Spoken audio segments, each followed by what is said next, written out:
Hey, welcome back. I am glad you are here. This week's message is a doozy. It is pretty amazing. And I did say in the thumbnail that this is for advanced light workers. I didn't do that to scare anyone off, but just because this message is from Isla, the mother of creation, and she just dives right into the deep end.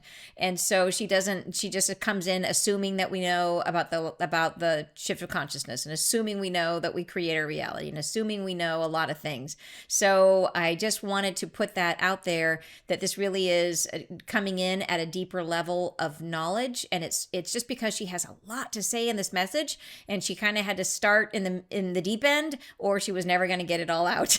So if there are pieces of this that are confusing, if you are newer to your journey and a lot of these are new concepts, don't worry. I would suggest just listen through it, and I do my best to break everything down and to explain it as clearly as I can at the end of the message. So regardless, I would highly recommend sticking around for that part, because when you hear the channeling, even if you read the channeling, it's pretty clear. But as you're receiving the message, as she's coming through, we receive those frequencies, and it can make it harder for it to stick. It's like you just can't hang on to the words. So stick around afterwards. That is why I do the breakdown, and not only that, but we just get so much more out of the message. It like helps us to integrate and to really internalize. And this is an important one to internalize. It's all about how reality, the way our reality is structured, is changing, and so our way of living within it has to change. And that is, some of that is habit. So bringing our awareness to it is super powerful, but it is talking about how we exist in reality. So it can get it can be confusing, but I think Isla does an incredibly good job of making it available and accessible to us. So my format is a little bit different today, because I in the beginning, I'm going to share with you a couple of experiences. I had a dream and I had a meditation that I want to share, because I think they help to make the message clearer. They were part of my experience of the message, that I had a dream this week, and then I had an experience this morning in my meditation before I went through and broke and read the message myself, and it really helped kind of to help the message land. So I'm going to share those first, and then I'll go into the message itself, the original channeling message, which I did. I channeled it yesterday. But as you know, I don't usually remember what I channel. So I get the message for the first time, usually Friday mornings when I read it. So, okay, so I'm going to start with that. And yeah, thank you for being here. So there's so much to talk about this week. Before I do, this week is all about embracing the energies of the shift. And so, in alignment with that, I want to remind you guys that if you're looking for assistance with that, we have the Angelic Frequency series. So that is a series of 9 frequencies that haven't been on the planet before. If you're not familiar, it's on the website, on my website. If you're not familiar with it, I channeled it. It was like one of the first things the angels asked me to do. And I was so not ready. I didn't even know how I was going to be able to bring it through, because it was like, at that point, it like hurt to channel the angels for 10 minutes. And these frequencies, it takes like, the sessions were like 90 minutes long. I thought my brain was going to pop. But they said people would come from all over the world. And at the time, I did not have that big of a following. So I just couldn't understand how it was going to happen. And it did. That's angels. That's angels for you. But this message is all about stepping into the new energies. If you would enjoy having some energetic support for that, check out the Angelic Frequency series. It is an amazing, amazing series of energies, and you can check it out. It's really cool how it's listed on the website, where it tells you what the major focus is of each one. So it's a healing program. So you're getting healing through the process, but it is also focused on sharing very specific frequencies to help ease your transit into the new energy. So with that said, let me tell you about this week's message. So this week's message it came to me gradually in a series of, so I channeled yesterday, but even before that, I started getting messages about it. So, and it's all about how in the shift, how do we start working with reality? How do we start, it's about existing. How do we exist in a new way? And so some of the messages I got this week that were amazingly helpful. And one of them was just fun and uplifting. So I'll start there. I had a dream one night. I had two dreams in a row. And that happens when my guides are like making sure that I remember the dream. They'll just be like, again, again, again, again, again. So that as I hold up, I'm like, oh, I dreamt about that 5 times. But the first in that night, the first dream that I remembered was more clear. And in it, I had my usual tote that I carry on when I go traveling, but it was empty other than one banana. There was a banana in the tote, and the banana had a QR code on it. And there was somebody else I didn't know who needed a banana. And because of the QR code, they knew that I had, and I didn't need the banana. The person knew that I had an extra banana. And they came to me, and I was able to give them the banana. And when I gave it to them, I felt total joy. It was like, oh, yes, this was going to go to waste, and I'm so glad you can use it. So, and the QR code was the key, right? So here's the fun. So then I had another dream that night that was similar, where it was, and I woke up not remembering the specifics of the dream. It was one of those dreams where it was much more, I was less physical. I was buzzing around, energetically connecting things or doing things. Again, it was about connecting people and things that they needed. So Rebecca, you're going to love this. It's all about reciprocity and all that kind of stuff. So, well, sort of, but it's cool. It's going to be right up your alley. So, okay. So here's the meaning, which was so awesome, is that the QR code is like an energetic signature of banana, right? It's like sending out into the universe, I have extra banana. And then because we are in the new state of consciousness and we're all connected telepathically, someone else can tune into my extra banana, and then the two can come together. So it's a level of serendipity in the future that is hard for us to imagine. Like, how is it the angels keep saying you're going to have what you need? Stop worrying about it. Like, things that you need will show up just like my banana. Because every object, everything has like a QR code on it, which is a way for us to understand. Like, think about how you use a QR code. You take your camera, you snap a photo of it, and it magically guides you to the thing that you're trying to visit, right? To the menu that you're trying to see at the restaurant, or to the whatever, right? It's just all you need is the picture, and boom, you're there. That's what it'll be like. And so the way I would imagine this would be like, imagine if you are like heading out for the day and you get this nudge that it's like July and you're like, oh, I should take my sweater along with me. And I don't use that sweater anymore, but I should bring it along. And you go out into the world and you're standing in line to get into a movie theater, and the person in front of you is talking to someone about like, oh, I'm heading to the, Arctic tomorrow, and boy, I got to go stop and buy a sweater. And you're like, oh, here's my sweater. And like that's how I could see this unfolding, where it is literally things are energetically drawn together because of their energetic signature. And we don't have to think about it or try or coordinate it or organize it. It is literally evolving through us is the best way I can describe it. So super amazing dream, right? Really cool dream about like, how is this whole serendipity thing gonna unfold? And it happens through us. And so that was a super fun one to wake up with. So I had that dream.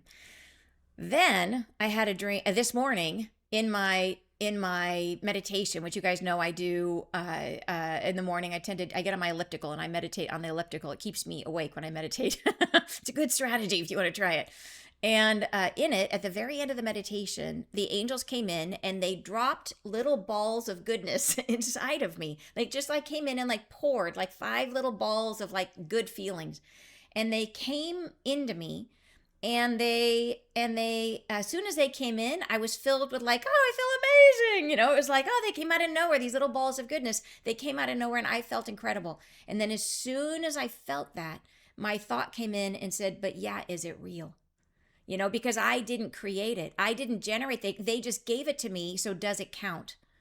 And they were showing me, right? They were showing me that energy. And so that is what the message is about today. So it was the perfect experience to come into, because that was before I had analyzed. I channeled last night, and honestly, I couldn't make any sense out of the message last night because I was in it and it's complex. This morning, it was like clarity, like nobody's business. And I didn't read it until after I had that meditation. So it was really cool to come in, to hold that thought in your head about this idea that things like, does it count? Is it real? If I didn't turn the crank, if I wasn't the one that pushed the button, if I didn't make it happen, does it count? Right? So there we start. And we all know that, right? You guys have that feeling in your own heart is like, well, no, I have to do it the hard way, or I've got to feel the pinch, or it's not real. So, okay. So take a breath and let's dive into the message. Blessings. I am with you once again. We are speaking today on many things. Many topics are arising, many points of interest. I wish for you to relax now, to settle yourselves, to displace all sense of fear, and to welcome in a new generational way of becoming, a new sense of yourself in a new horizon, and open yourself to releasing what has been your template for existence. The statement that I am making about transformation is not rudimentary, and it will not solve itself. It is a more complex undertaking than perhaps you have been allowing. The new state of consciousness, which you are in the process of evolving into, will come from within your own heart space. And it rises into something that you do not yet understand. This is a breaking point, a turning point, a separation from what was. And in the process of that separating, the newness is not yet begun. Thus, in your relationship to yourself and to the things you have known and have come to understand as a part of reality, there's a great question mark in the way of proceeding. Where do I go? Where do I turn? How do I change? What do I let go of?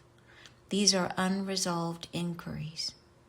And what I advise you in this moment now, as you are at the turning point of release, of let go, of turning around, and seeing things from a new perspective, is to let what falls fall away.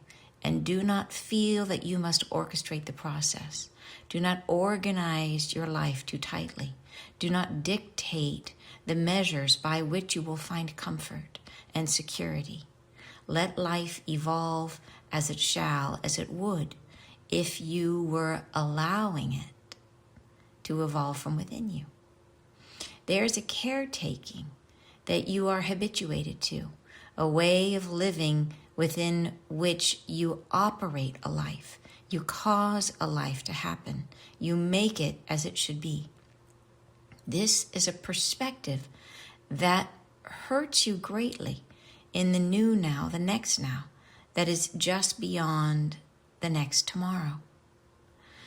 It is not in your best interest to continue on with this method of living, where you must be held accountable for how your day is performed, where you must measure and take a template from one day to the next and make your will pronounce how your life should become. In the next instantiation of who you are becoming, life will flow through you like a river, and you do not dictate what the river contains. It is simply a reflection of what is inside you. It is an effortless release of yourselves. This could not be more separated from how things have been. In the time of before, which you are now in, life evolves like a question that you must answer. And the question mark leaves an imprint, as if your own resolution upon it dictates the quality of your future. And this is not the case in the new next now. You shall find the focal point of your attention relaxes and becomes a bridge to the unconscious reality of creation, where the flow of light which is generated from within you is the most important factor determining the quality of your existence, the degree to which you can relax and allow. It could not be more different from what you have been expecting in this way. The self as you are has your full capacity to be in all moments, but the limitation of reality that you have been living in is that that flow must be justified, must be perpetrated by your consciousness, must be created and formed according to expectations. The arrival of life comes as it is dictated by thought form, by what is internal and unseen in the subconscious. There is a constriction of your flow. This is a critical component of reality creation in the 3D world. Constriction begets something. It is creative. It forms a reality. This is what is changing. In the new way of existence, constriction simply diminishes you and what you are. It does not release from you something from within. It does not create. It becomes instead an obstacle to the flow of life that wants to move through you. The force of constriction, which previously created structure out of your own flow, now becomes a prison. And the new reality is best formed through the allowing of what is your own method of existence, through the release of yourself, through the pouring forth gently and untamed of what are your own truths. Allowing yourself, your soul, to be almost a passive observer of your own existence, letting it move through you from the joyful perspective of one who is enchanted with what they are. The formative quality of life in this new reality does not come from the constriction within you.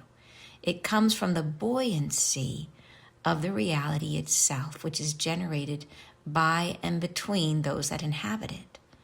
It is as if the reality itself serves as the container within which reality forms itself. And you may flow your light into that form and trust that it will be made new in every moment. What is within you gels into the new reality as a consequence of the freedom that you've given it. It comes into itself again and again, again and again, not repetitive. Each moment renews itself as something fragile, beautiful, and unrepeatable, thus in need of observation, to be witnessed, to be appreciated. And this is your role. To be the observer is not always relaxing. It is something that you must practice. You must practice. It is an art. And it is, in fact, in and of itself, creative. It is the lending of your greatest gift, which is presence, to that which is most holy, which is yourself. This is how your reaction must change to the process of living. As you are within the current now, you are still in the state of forming through constriction. Can you begin to exhibit some of the tendencies of the next tomorrow? Can you begin to relax and let go of what will fall away? Can you begin to release yourself with less friction? Do not fear what words you might say. Do not think too hard about what you must do. Try for a few moments to live in absolute freedom, letting yourself respond in the moment, letting the day generate your experience for you. You can try this anywhere, anytime, in any moment. You can simply be.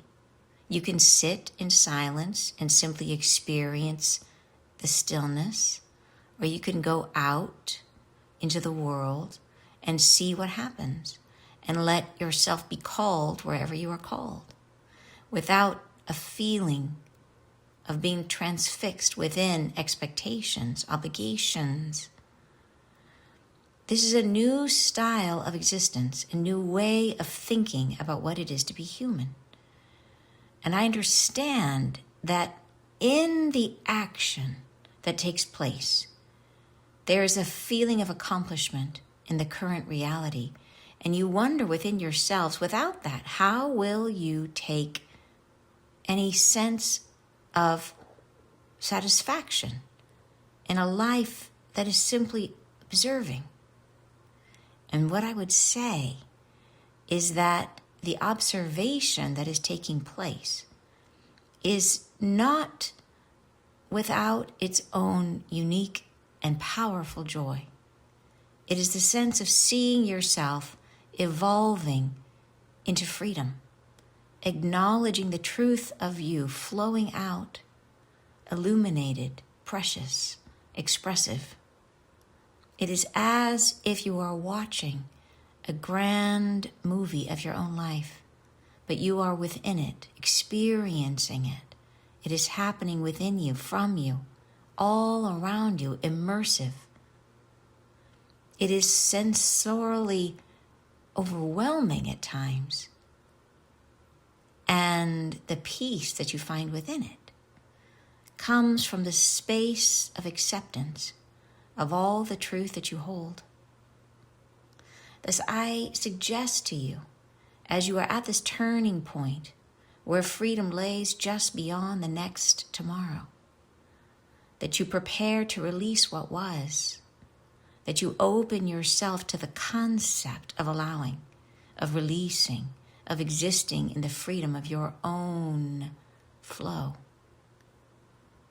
And practice existing in a day, in a moment, in an hour, entirely without thought, and letting the freedom of your light guide you through the process of existence. As you make your transition, this state of existence will become entirely how you execute your own journey. It will become a matter of flowing, of being, of loving. And there is no more of the kind of hardships that you've been experiencing. But I understand that even though hardships have not been palatable, they are difficult to release. Thus, I honor you with this request to practice.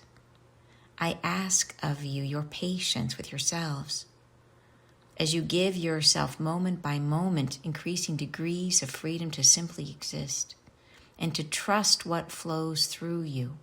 For you are a gift, you are treasured, and what will rise from you are the beginnings of a new state for humanity that will rise all beings within it. I say thank you. I bless you. I say goodbye. Super cool message. Like such a cool message and so much to unpack. Yeah, like I just feel like this one there's layers in it. How did it feel as we were reading through it? Was it easy to follow or difficult to follow? If you raise your hand if it was easy to follow. Anybody? Few people. Was it harder to follow? Raise your hand if it was harder to follow. Yeah. So don't worry. There was a lot of frequency in this one. And if it just soak it in, and we will unpack it, and you will totally get the depth of it. But this one is not for beginners, which is why we're here together, you guys. This one is not for beginners. So, but you guys are way beyond the space you need to be to absorb all of this. So we'll go through it together and talk it. But it took me, like I said, when I first channeled it, I got 0. So I took time sitting with it and pulling it apart to understand. And now I get it. It's super exciting. So I think I'm going to title the message like not for beginners. So the general gist of it is that we are moving from our current reality, which is a reality where we control through our thought form, through our energy field, where constriction is actually creative, where it's like energy flows through us and we are the constriction point. And based on how we craft that energy as it flows through us, it kind of dictates what comes out. And we learn through the process of existing to have less of that happen unconsciously, where the unconscious is kind of like, which is like, that's like most of it, like life is where before you wake up and you're just like, I don't know how I keep living in the same patterns. Like that's the unconscious creation. But as we become more conscious, increasingly conscious, we organize that flow that comes through us, right? It's like all the discussions we've had, with Esther Hicks about like, be in the vortex and feel it as if you already have it. And the way we've taught manifestation up until now has been about learning to constrict reality to your own desires, right? So it's been very active and controlling. So in the new reality, that changes. And this really makes you realize that the things that got you ahead before will no longer work. Like there's actually a book, it's really funny, like what got you here won't get you there, and that's the message. It's like the things like the type A personality was the successful personality, has been historically, right? The people, the hard chargers, the workaholics are the ones that got ahead in the past. That will no longer be true. So this is a big difference, but it doesn't mean that we are gonna have a beautiful life by doing nothing. The new process of creation is just as active. It's just active in a really different way. And she's trying here to explain to us the difference. So as we talk it through, I think it'll become clearer, but that's the gist of it. It is a whole new form of manifestation and interrelationship or interaction with reality. It's a new state of being. So, all right, so let's go ahead and break it down because there is a lot here. Okay, so she starts out and says, blessings, I am with you once again. We are speaking today on many things, many topics are arising, many points of interest. I wish for you to relax now, to settle yourselves, to displace all sense of fear, and to welcome in a new generational way of becoming. And this new sense of yourself is in a new horizon, a new sense of yourself in a new horizon, and open yourself to releasing what has been your template for existence. Well, how about that? That's nothing small. Release your whole way of existing. Oh, okay, no problem. I'll do that right now. Sure. So, so in here she says it is a new generational way of becoming. So this is implying like saying, this is our time. Like this is happening in our generation. Like we are the ones who are making this change. It wasn't available before, it's available now. And it is, and I like that in this first sentence, because she usually broadcasts where we're headed, that she's asking for us to relax. That we've been talking about, like this is about releasing constriction. The opposite of constriction is relaxation. So yes, if we can learn to do this, it will be much easier and way more joyful and way less work. And that old template, right? We're trying to release the way that we relate to reality. And so this is not a simple thing to do, which is why in this message, she's saying, it might not be easy, but everybody, we're all capable of it, and we can practice. We can start practicing. So, so the statement that I'm making, she says, about transformation is not rudimentary, which means it's not for beginners, and it will not solve itself. So in other words, this is something we have to be aware of. So it's not easy, it's not for beginners, and it is something that we need to actually focus on, because it is not a thing where we can get zapped by fabulous energy and get it, because it's habit. We have an enormous amount of control over what we do with our own energy, free will, right? So this is something that we actually have to consciously change about how we're existing. She says, it is a more complex undertaking than perhaps you have been allowing. The new state of consciousness which you are in, the process of evolving into, which you're in the process of evolving into, will come from within your own heart space, and it rises into something that you do not yet understand. All right, next paragraph. She says, this is a breaking point, a turning point, a separation from what was. And in the process of that separating, the newness has not yet begun. So what she's beginning to talk about in this paragraph is that we are in the void, that we are in the process right now where we are letting go of old things. We're watching structures break down. We're watching old ways of understanding our world, or the way our world is organized, all this stuff in the world. And especially this like second half of 2026, we're going to see that increasing. There's going to be a lot of stuff that is like, oh, I guess we didn't need that banking system or whatever it is. Like, oh, there it goes. Okay. So that was yesterday. So, but she's trying to say in this paragraph that the new thing has not necessarily evolved yet. So we are in this void space, which is not always comfortable for humans because we are used to controlling. So she's saying, okay, so you're at the breaking point or at the turning point. And in the process of separating, the newness has not yet begun. Thus, in your relationship to yourself, to the things that you have known, that you've come to understand as part of reality, she says, there is a great question mark in the way of proceeding. Where do I go? Where do I turn? How do I change? What do I let go of? I just saw a typo there. What do I let go of? So think about that we are in the void. And we have all these questions, like I can relate to these questions. I don't know about you, but when we're in this space, there is that sense of like, well, how do I navigate the void? How do I embrace the new reality? How do I, like it's like, what do I do? Right? These are the questions we are asking ourselves in the void. And one of the things we understand about the void from Isla and all the lessons she's been giving us is that what are we meant to do in the void? Anybody want to answer? What are we meant to do in the void? Anyone? Put it in the chat. What is the goal of being in the void? To be. Yes. All right. So you guys are rocking it. Yes. So good, you guys. We are meant to be, not to do. Yes, that's exactly right. So, but we are really trying hard to do. We're in the void and we're trying super hard to do. So she's saying all these questions we have. Where do I go? What do I turn? What's my purpose? How am I supposed to do all that? That is us being in the void, staying in our head. So then she says, these are unresolved inquiries. And what I advise you in this moment now, as you are at the turning point of release, of let go, of turning around and seeing things from a new perspective, is to let what falls fall away. So think about that here we are thinking about how do I make it happen? And she says, it's happening. All you have to do is notice it, right? It's happening. Just observe. Very, very different. So she's saying, let what falls fall away. Notice, there's something that is falling. Okay, there we go. I'm preparing to release that, to let that go. And it could be things in your life. It could be things in the greater world, any of it. And then she says, and do not feel that you must orchestrate the process. Here's my first introduction of yellow highlighter. And then I just went bonkers with the yellow highlighter. So much to highlight. So do not feel that you must orchestrate the process. Do not organize. And I would still be using my pink, but it ran out, you guys. I had to graduate to yellow. So I was in the pink highlighter for like 2 years and before it ran out. Okay. Do not organize your life too tightly.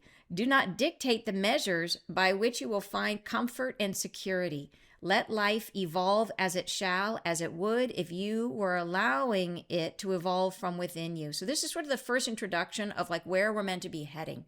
We would describe it as a way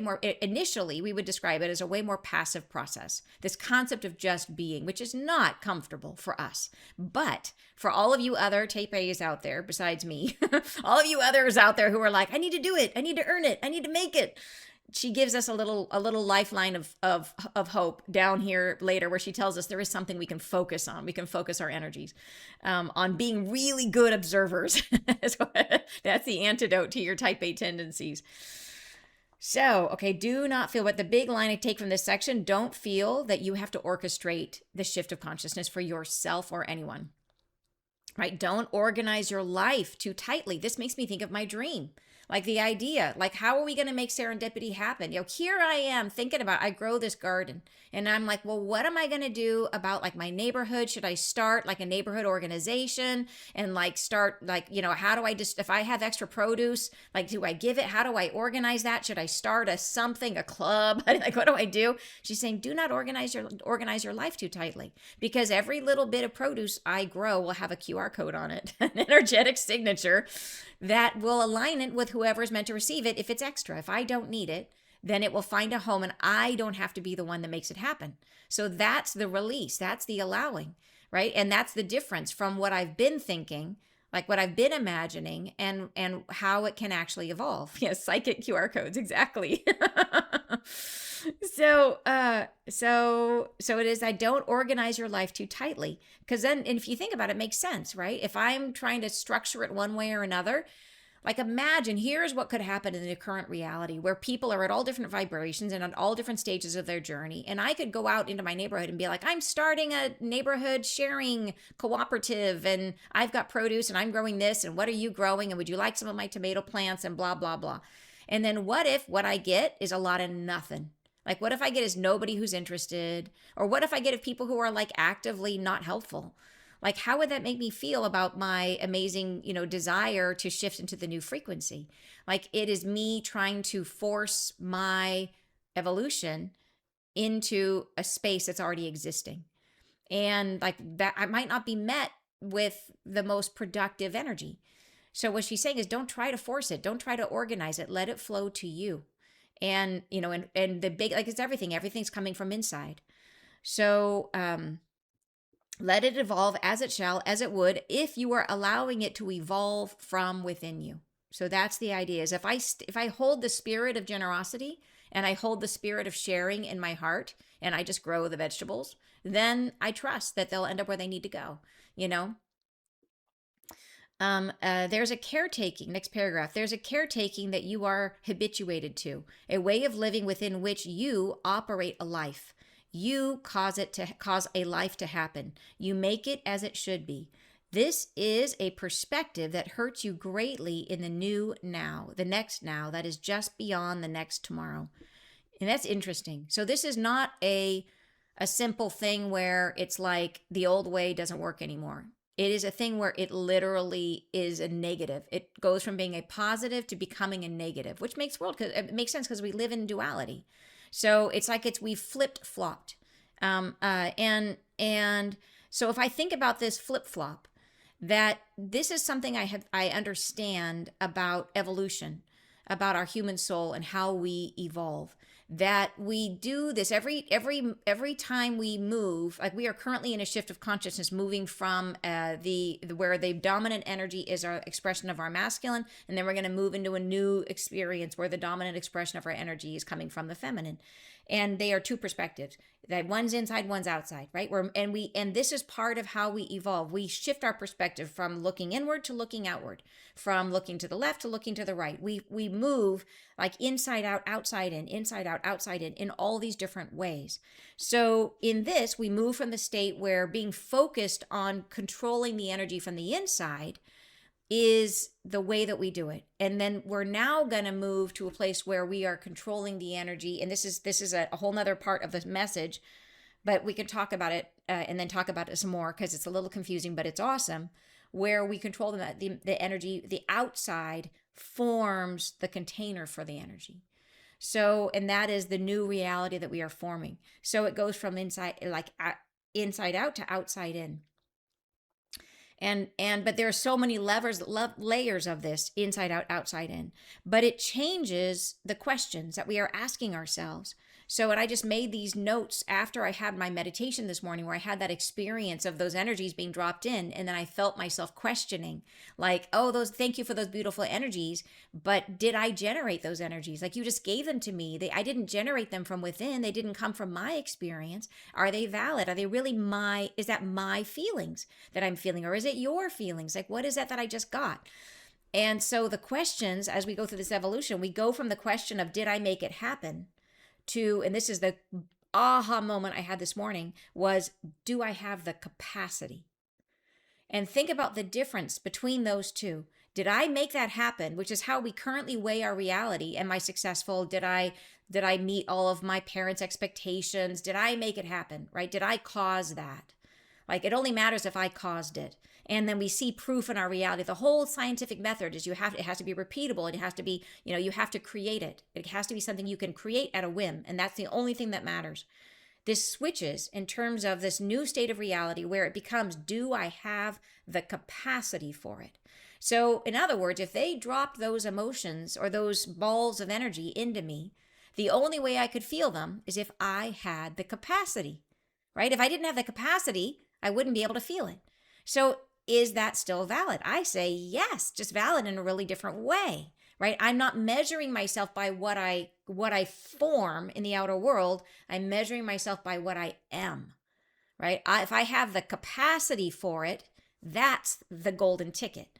Because then you can create it or not, but you have the capacity for it anytime. So, if I need it, I can create it. I don't have to have a billion, zillion, whatever's you're collecting, as long as you have the capacity for it. Because then you can create it when you need it. It completely shifts our perspective of how do we navigate a life. Like right now, it's like, well, you better have a 401k plan. But what if you have the capacity to generate whatever you need? Then you don't have to store it up like we do in the current reality. You have the capacity. So you're just, well, I'll just turn the crank and then I'll have what I need. Because the capacity is the more important piece, right? You know what I mean? So it's not just, you didn't just collect whatever you're collecting by chance, by luck, whatever it was. It wasn't like you just happened to win the lottery and then everybody who wins the lottery loses it, because guess what they don't have? The capacity, right? They don't have the capacity. They had a moment of luck, but they did not develop the capacity. So this is a major shift that we're making in the way that we relate to our reality. Is we're no longer saying, did I push the button and cause it to occur? Otherwise it doesn't count, right? And I believe me, like I remember when I graduated from college, my dad was a sweetheart, and he worked at Costco, and Costco, as you may know, is like famous for nepotism. And so like the good and the bad of that. And he was like, let me get you a job at Costco. And I was like, no, I have to do it myself. I want to make my own way in the world. You can't help me. I must do it myself or it won't count. And it was such a thing for me. And it's really funny because I see I see some of that in my kiddos too. And it's like, I got to do it my way. It's got to be me. It's got to be my effort, my pain, my struggle. And that's just a way, I think that's part of like how we live. And I think the new shift is going to be this different way of, it's not even measuring ourselves, right? It's this idea of allowing ourselves. So we go from, instead of having effort as sort of the guidepost of how we're navigating our life, it becomes discovery, right? Where we're discovering our capacities. Like, how did I know I had the capacity to feel those beautiful feelings they gave me? Because I discovered it, right? I didn't have to do it through trial and error and struggle. I discovered it. And so it's a very effort versus discovery. And then there is the old way, which is like doubt. Is it real? Like, is it real? I have to feel it. I have to touch it. I have to squeeze it. Is it real? We go from is it real as the proof point to is it possible as our proof point, right? Is it possible? Can I do this? That's a huge difference from is it real? One is full of doubt, right? Where it's like, well, that happened, but I don't know. It's, you know how you feel when you have, like, think about this. If you ever had a crazy psychic experience and in the moment you're like, oh, that was incredible. And then as soon as you come out of it and you come out of that wave of thought, all of a sudden you're like, I don't know, was that even real? Did I even really experience that? And it completely like takes all the yumminess out of your experience. Because then you're like, well, I don't know, and maybe I was just making it up. And right? Like, anybody else besides me do that? Yes, right? It is such a like when I first started channeling, I struggled with that all the time. Like now thank God, I'm to the point where I'm just trusting. But there was a time when I struggled. I really struggled. And we go from that, is it real, full of doubt, full of yuck, to is it possible, right? And then we go from external proof to internal proof, where it is, you're less looking for a reflection of it on the outside to a reflection of it on the inside. So am I holding the vibration of this inside of me? Do I have the potential, right? So do I have the capacity? I'm in the process of discovering. I'm seeing if it's possible for me. And do I have the internal proof to myself? Do I feel it?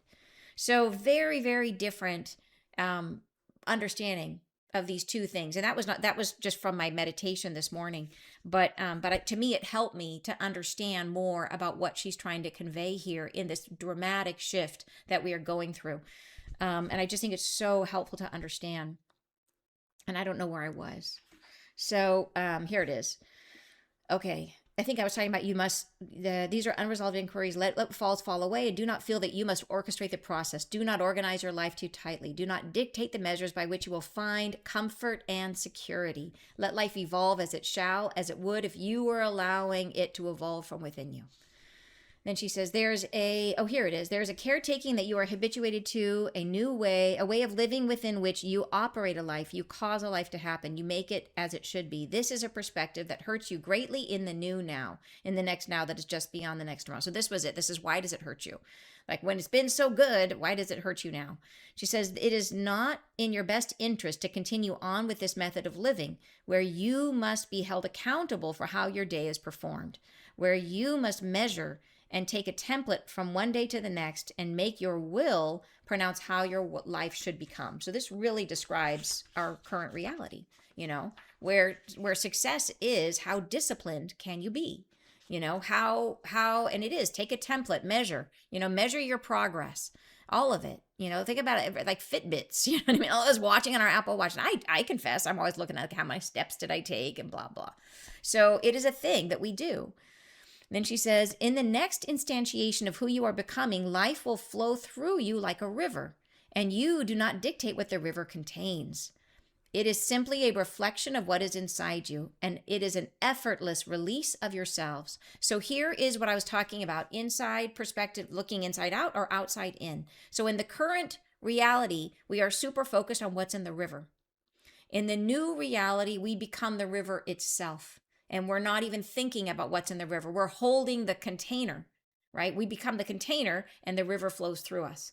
So it is literally like we're learning to organize our energy in a new way. So rather than being super fixated on the contents of the river, we are focusing on holding the river as wide as we possibly can so that the goodness can flow through it. If you're a river, what is your biggest concern? Constriction. Right? If you're a river and you have constriction in your river's going to overflow. If you're the things in the river, you're not as worried about that. You're just like finding your own way down. So we are really focused on how do I let the river flow? That's our new goal. An effortless release of yourselves. So then she says, next paragraph, this could not be more separated from how things have been. In the time of before, which you are now in, life evolves like a question you must answer, and the question mark leaves an imprint, as if your own resolution upon it dictates the quality of your future. And this is not the case in the new next now. So how do we live our current reality? She says it is as if life evolves like a question that you have to answer. So this is it's so truthful. So it is this idea that think about as you're going through life, how much pressure there is to make the right choice, right? Where you feel like you got to choose so carefully. And if you choose the wrong one and all the implications are going to happen. And so where do we go in that process? We go to our head, we analyze, we research, we think about, we worry about it, right? And it's extremely head-based, right? The way that we currently navigate, which makes sense because we have been in an era of more masculine energy. So it is a question. Life evolves like a question. She's not saying it is, that we treat it like a question that we have to answer. And then she says the question mark, the fact that we treat it like a question, leaves an imprint, as if your own resolution upon it dictates the quality of your future. So this is the fear we have, right? That we worry. She's saying here that the fact that we're dealing with this question that we ask ourselves, we're so fixated on it, it leaves a mark. And then we're worrying that if we don't get it right, then either our life is going to stink, right? And think about how fear generative that is, that state of being. She says, this is not the case in the new now.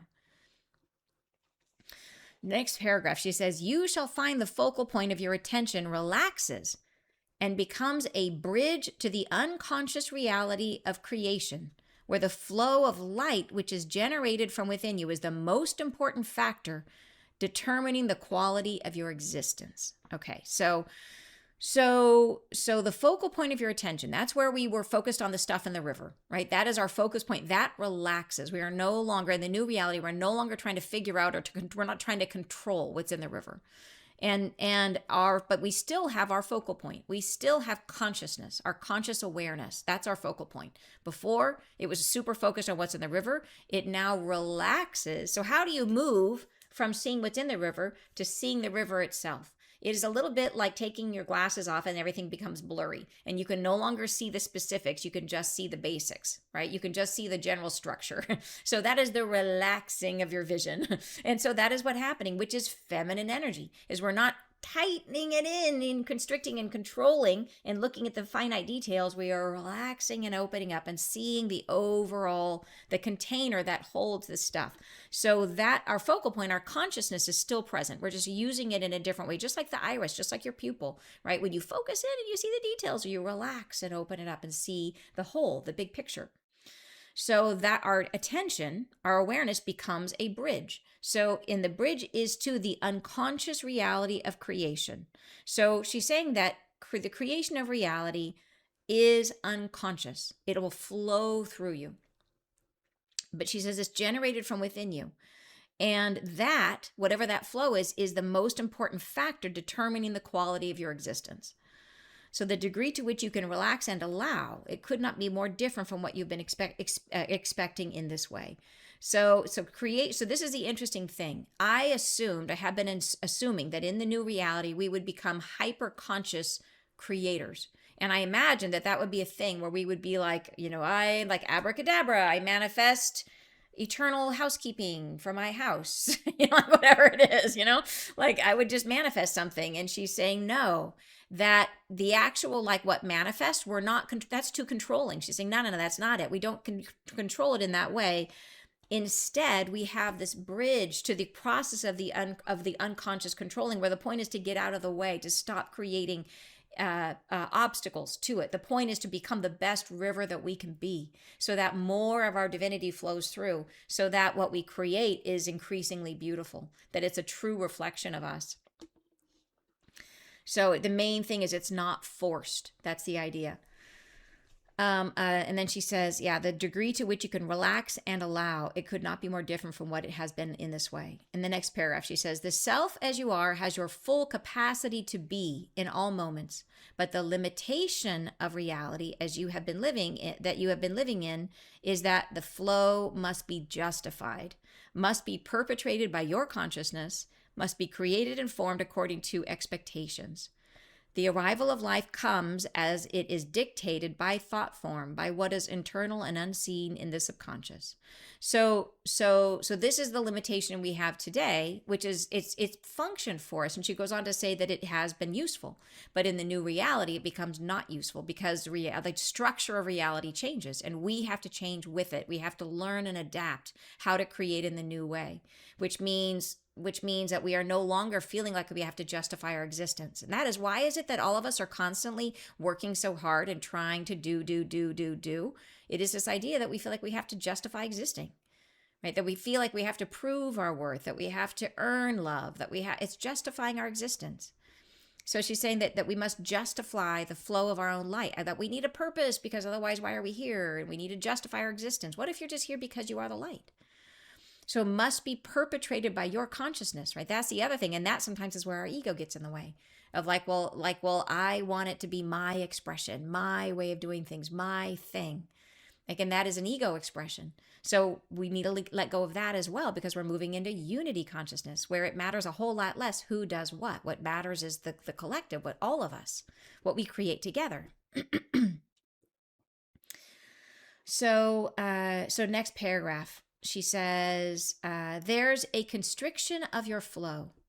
This is a critical component of reality creation in the 3D world, right? So she's not saying that the constriction as it's been, the way we've been doing it, where we've been learning to manifest like through your vision boards and through holding and feeling it as if it already exists. She's like, all of that has been very useful in the current structure of reality. That was the way, that was correct. But this is now changing. She says, constriction begets something. It is creative. It forms a reality. This is what is changing.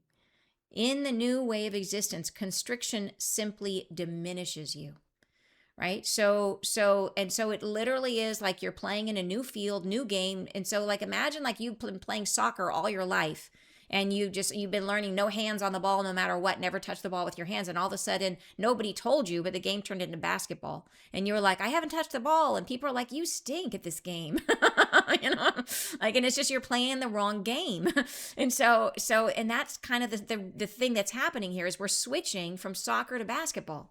So we got to learn to play a new game. So constriction did beget something. It was creative, right? It is now. Like we're not fully in this new way of being yet. So it's like it's not time to be like, I'm just gonna be a leaf blowing in the wind.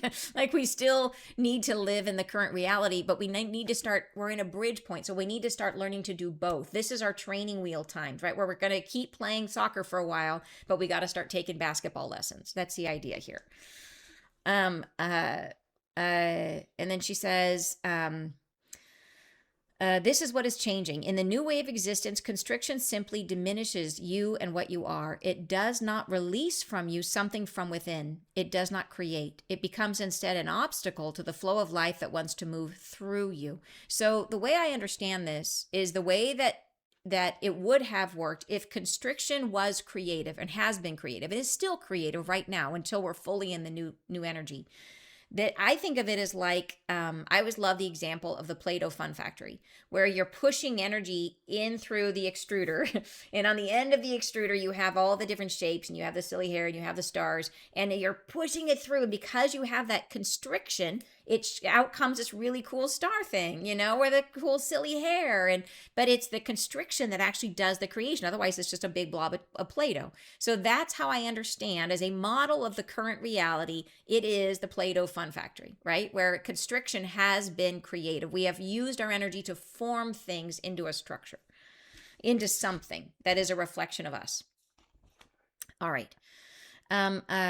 Then she says in the future energy won't flow that way, and it will be just a thing where imagine if the volume of energy that was coming through that Play-Doh Fun Factory, like it is a certain amount of Play-Doh and it's all working well and you're squeezing and it's making shapes. Imagine if all of a sudden the flow of Play-Doh went like 10x, and what would happen? And what would end up happening is the Play-Doh would just get backed up and it would completely overwhelm the Fun Factory and it would just turn into a big giant glob of mess. That's kind of a visual of how it might be, is that we're just going to have a whole lot more energy flowing through us. And the idea of constriction, it just will turn it into chaos.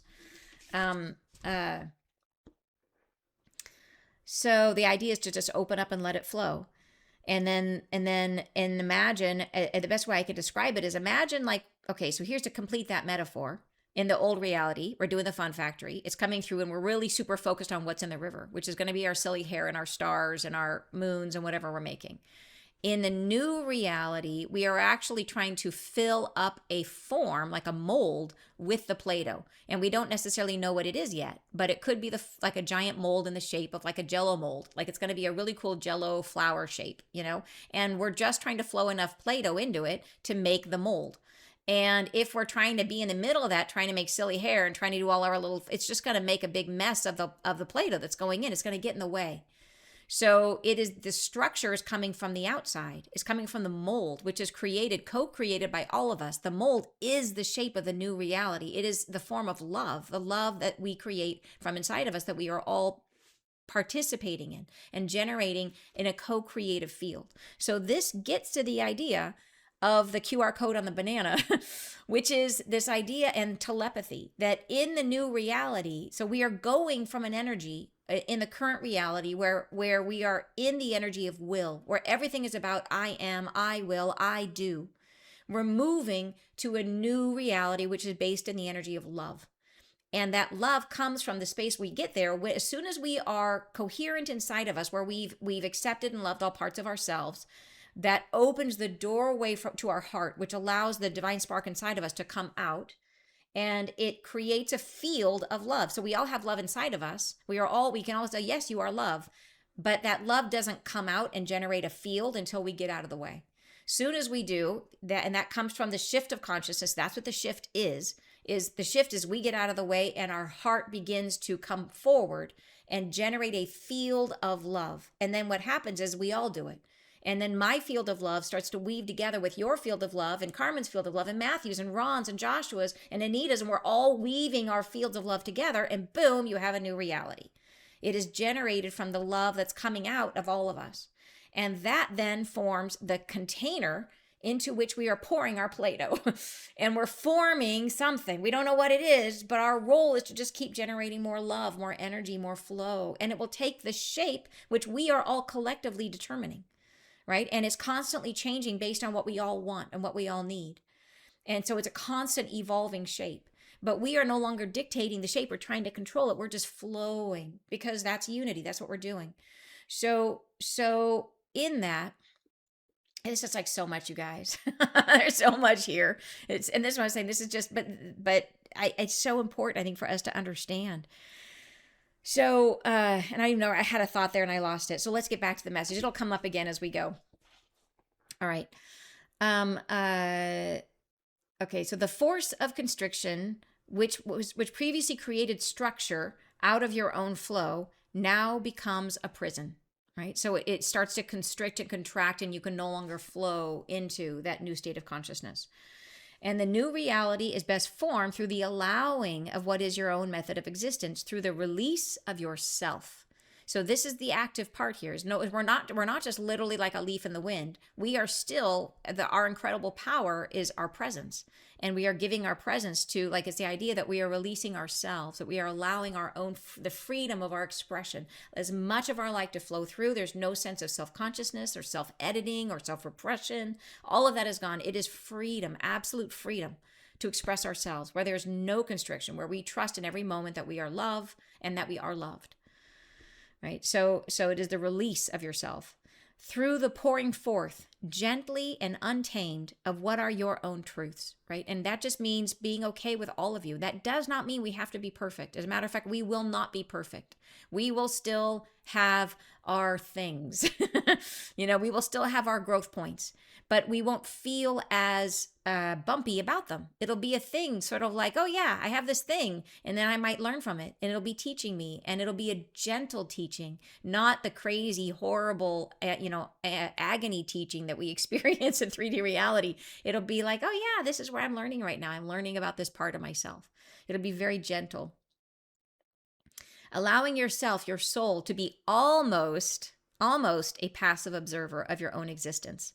Letting it move through you from the joyful perspective of one who is enchanted with what they are.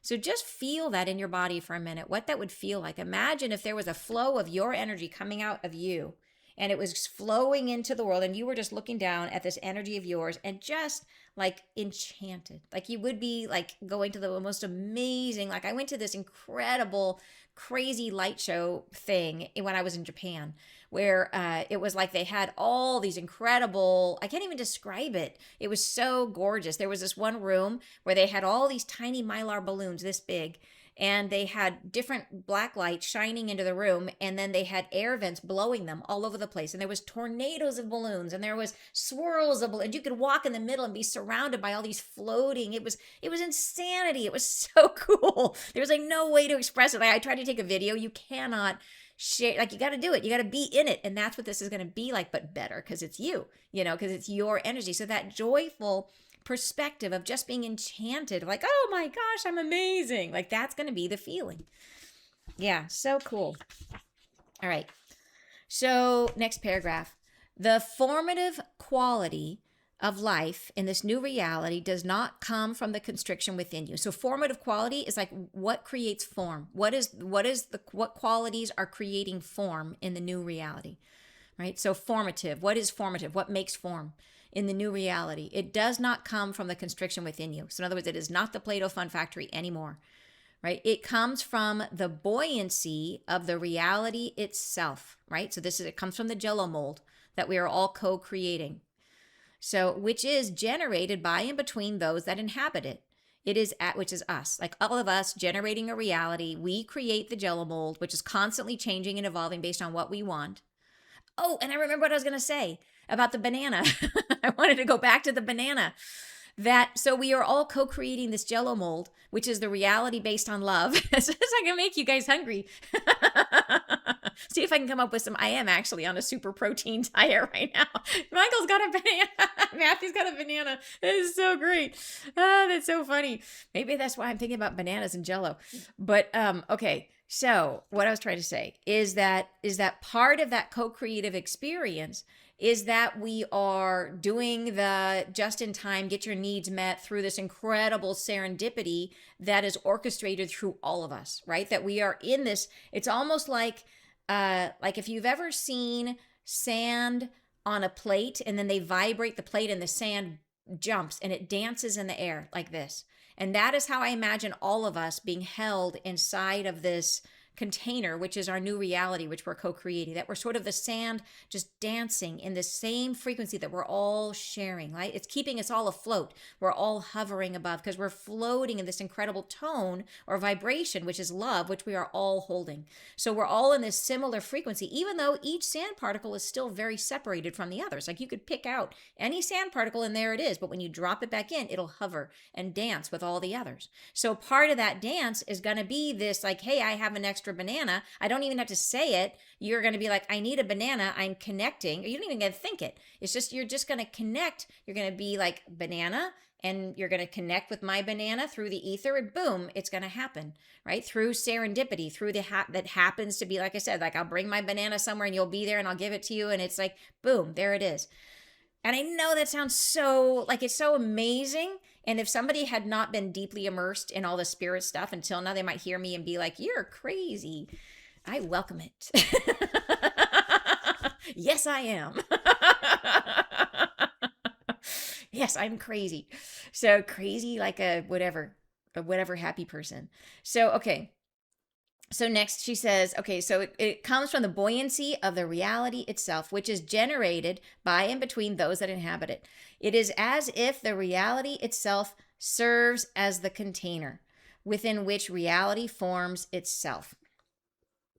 So, and that's this idea that reality itself serves as the container within which reality forms itself. So you can see this inside out, outside in. We used to be focused on inside out. We used to be focused on this concept of doing the silly hair, making the hearts, being the extruder. Now we switch and we are now focused on, we are the flow of the stuff into it, and the container is created among all of us. So it is going from being separate, a consciousness built in separation to a consciousness built in unity. Right? So inside out, inside in. This is pattern of inside out and coming back and forth like this. This is how we evolve. This is how humanity, this is how our soul grows. This is a huge part of my book that's coming, that I'm working on. And I'll explain it in way more depth in the book. But it is critical to understanding how our soul evolves. So this is a very natural thing we're experiencing, this change. All right, and then, and you may flow your light into that form and trust that it will be made new in every moment. And she goes on to say, next paragraph. So we, in that one, she's saying we are giving our light to co-creation. So it's unity consciousness. We are giving our light to co-creation. All right, so what is within you gels into the new reality as a consequence of the freedom that you've given it. It comes into itself again and again. So you see, it's not a thing where we're totally passive. It's not a thing where we're just like a leaf in the wind. We have always choice. We are always free, and we get to choose if we're going to give freedom or not. We get to choose if we're going to constrict our flow or not, if we're going to hide or if we're going to share ourselves. So we are participating in this level of consciousness when we choose to free ourselves, when we choose to share ourselves. So she says it is a consequence of the freedom that you've given your own energy. That's what makes it happen. It comes to itself again and again, not repetitive. She says each moment renews itself as something fragile, beautiful, and unrepeatable, thus in need of observation, to be witnessed, to be appreciated. So this is that idea that it's precious, right? As it flows through you, as your energy flows through you, that's the kind of that awe and that magnificence that this is, wow, this is something fragile, beautiful. It's never happened before. And why is it fragile? Well, I think it's not fragile in the way that it could be broken, but in the sense that this is such a particular expression. It's like refined to the point of perfection in the moment, right? This is the only way this could be expressed, this exact thing that you're looking at, this little stream of your energy is only possible in this exact moment when things are exactly as they are. And that's why it's like, it's not a thing that you could just cookie crank it out. You couldn't just like turn the dial for that particular moment, that it's special, right? It's unique. It's like a snowflake, which a snowflake, you wouldn't look at it and be like, it's fragile, but they are, each one is unique. Each one is different. Try to recreate it. You can't.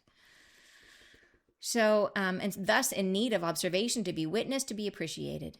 And this is your role. Here's the big one right here. This is your role, right? To be the observer to be the observer of your own energy flow is your role, right? To be witnessed, to be appreciated, your energy needs to be witnessed and appreciated. And she says to be the observer is not always relaxing. So it is something that you must practice. You must practice. It is an art. And it is, in fact, in and of itself, creative. Right? It is the lending of your greatest gift, which is presence, to that which is most holy, which is yourself. This might be my favorite line in the whole message.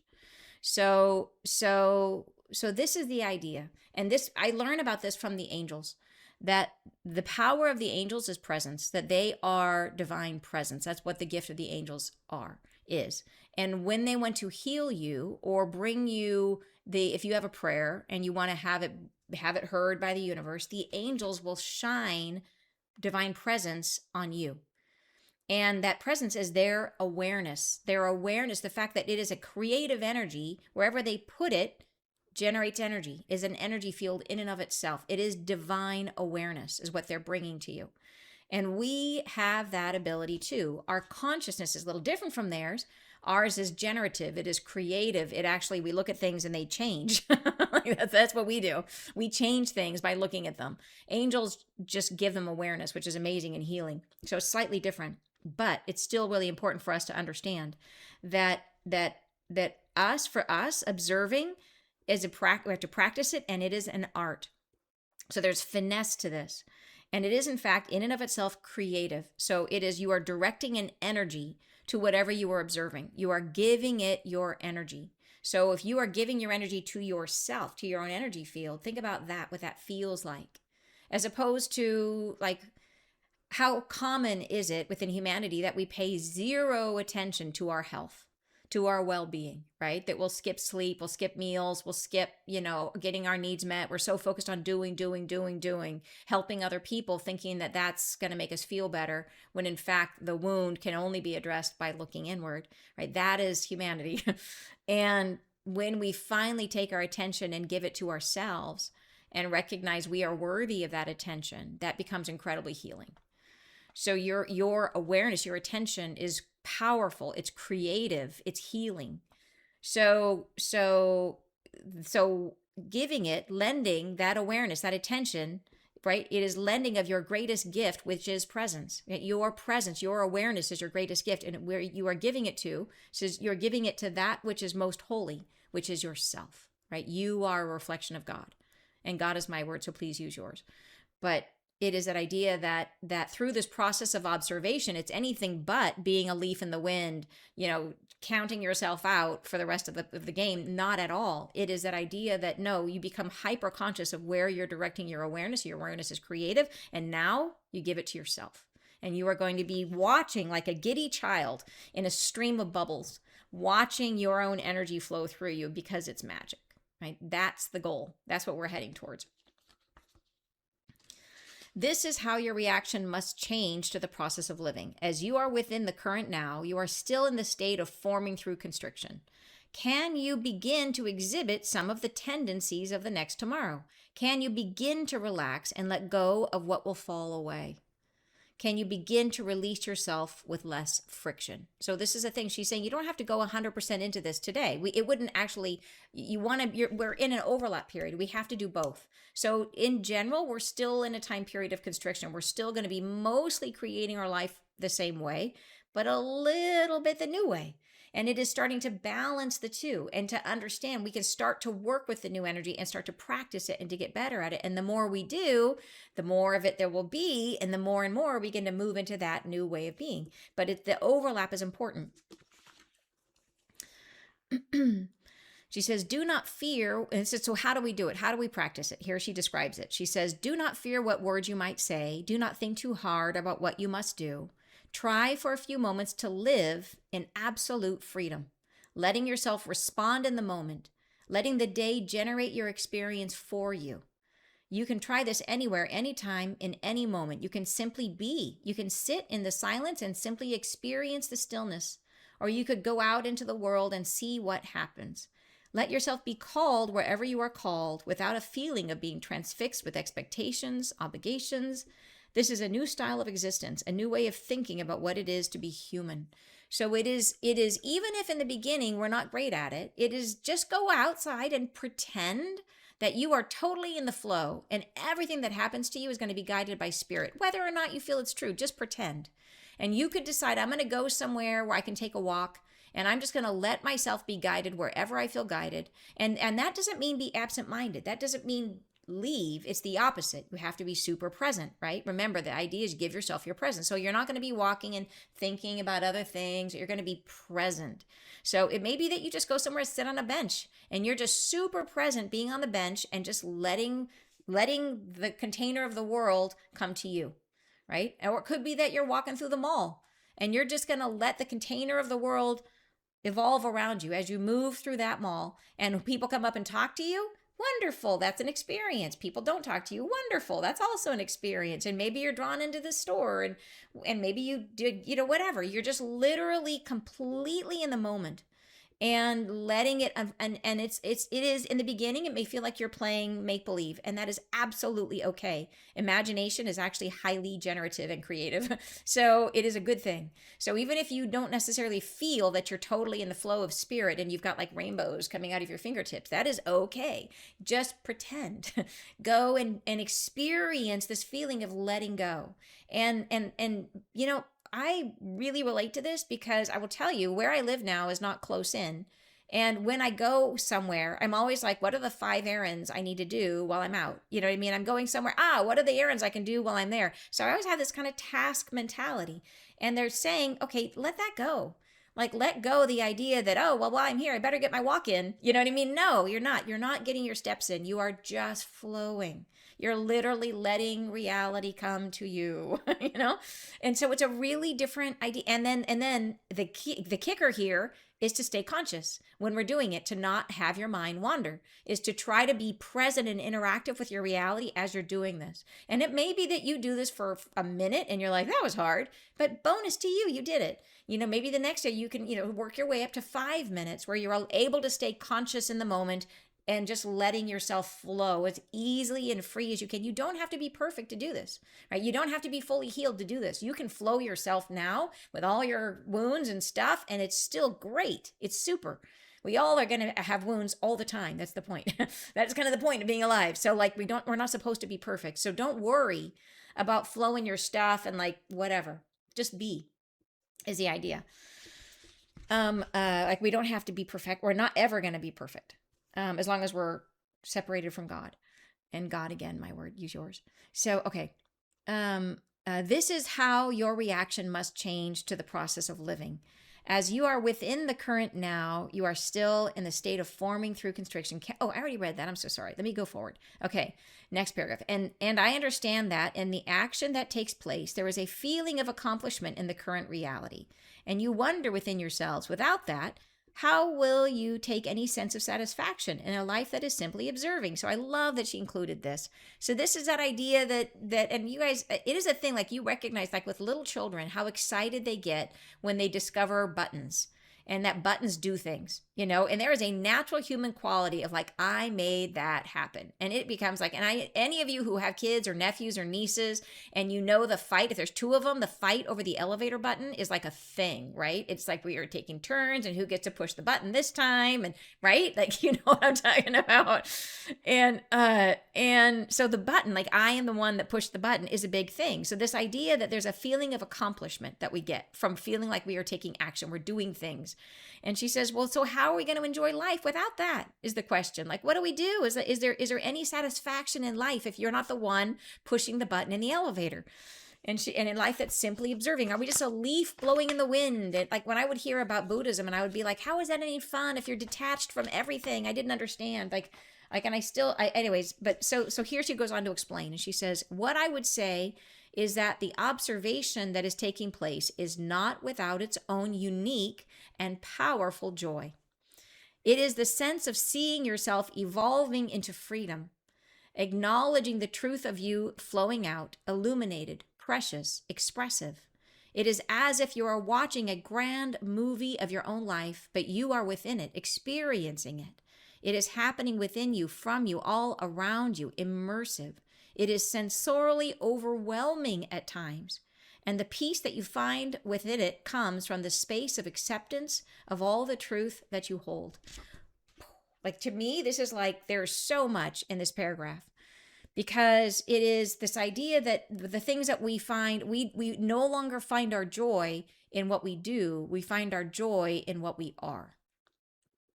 And the more joy we increase that joy, the more we can bring our awareness into the now moment and become conscious of the flow of our own energy, of our interaction with our world. If we become increasingly, and think about it as like the five, and she talks about it, sensorially overwhelming to the senses. So it is this idea of like, when you're practicing this, if you're out in the world, you can, one of the ways you can bring yourself back in is by becoming hyper aware of your senses. So maybe you're sitting on a park bench and you just really tune into, what am I smelling right now? Like, what is the wind on my skin? What does that feel like as it's moving through, through my hair or moving past my skin? What does it feel like, the feeling of the bench? Is it cold? And what is that experience? And just becoming hyper conscious of your awareness. And keep in mind that as we shift through this new state of consciousness, we will have our sixth sense.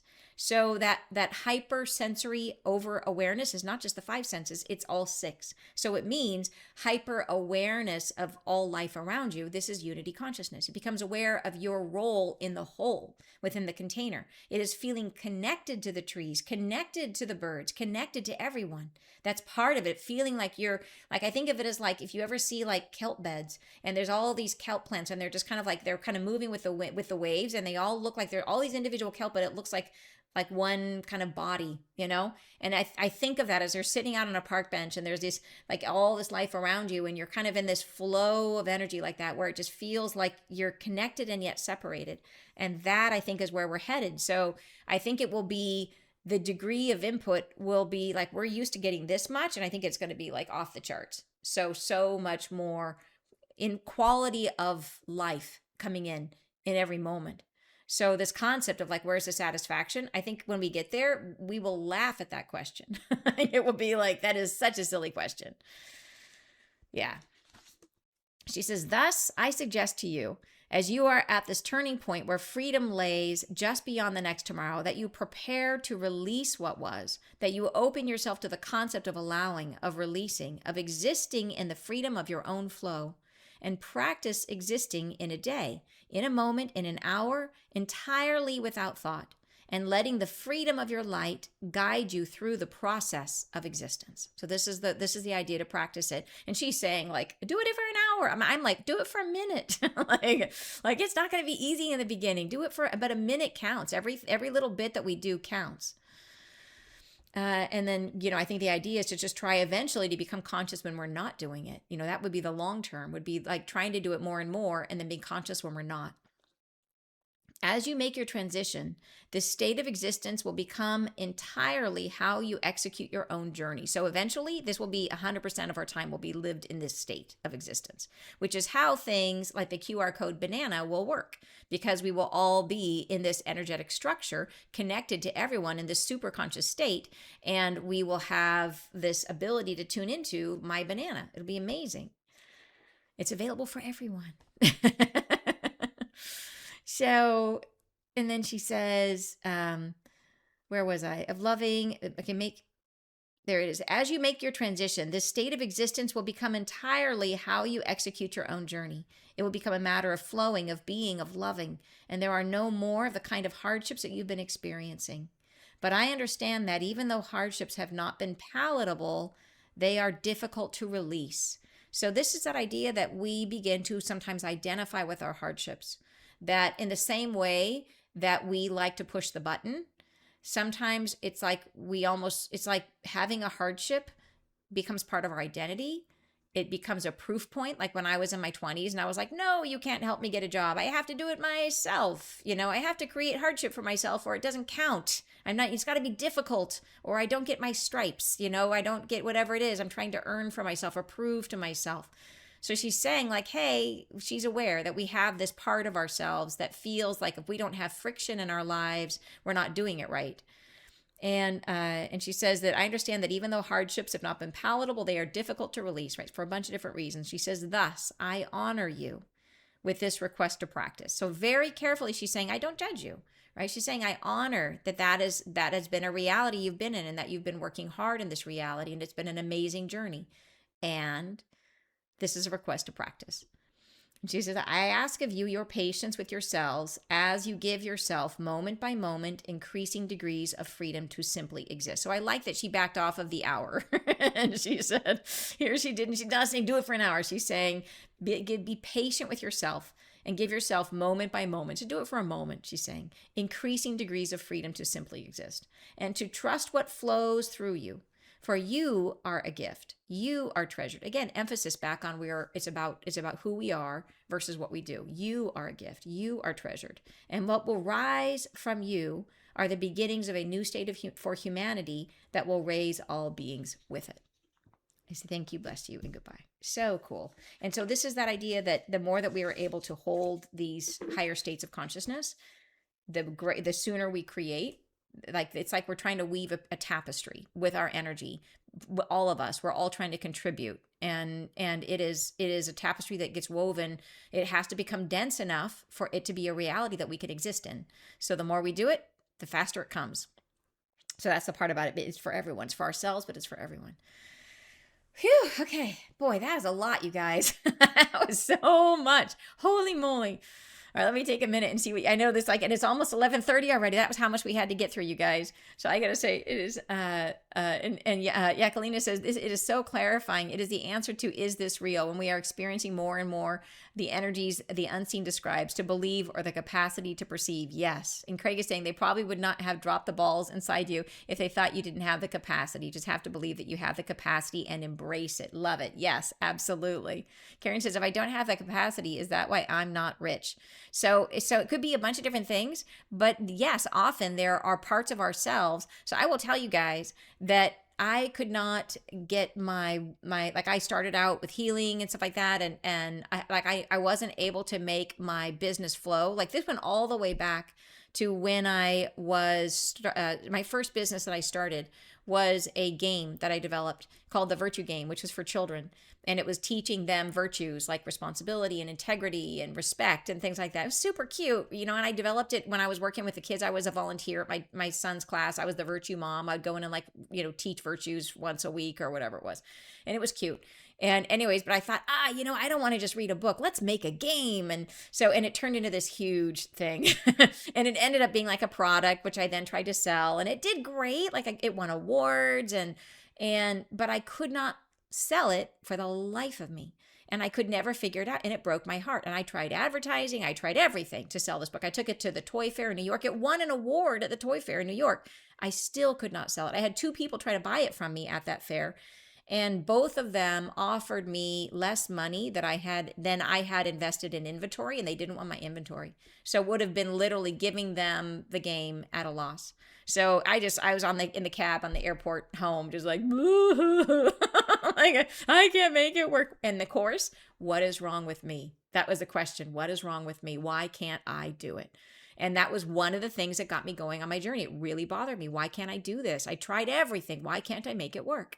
And now looking back, I understand exactly what was wrong. It is that I had an enormous fear of being seen.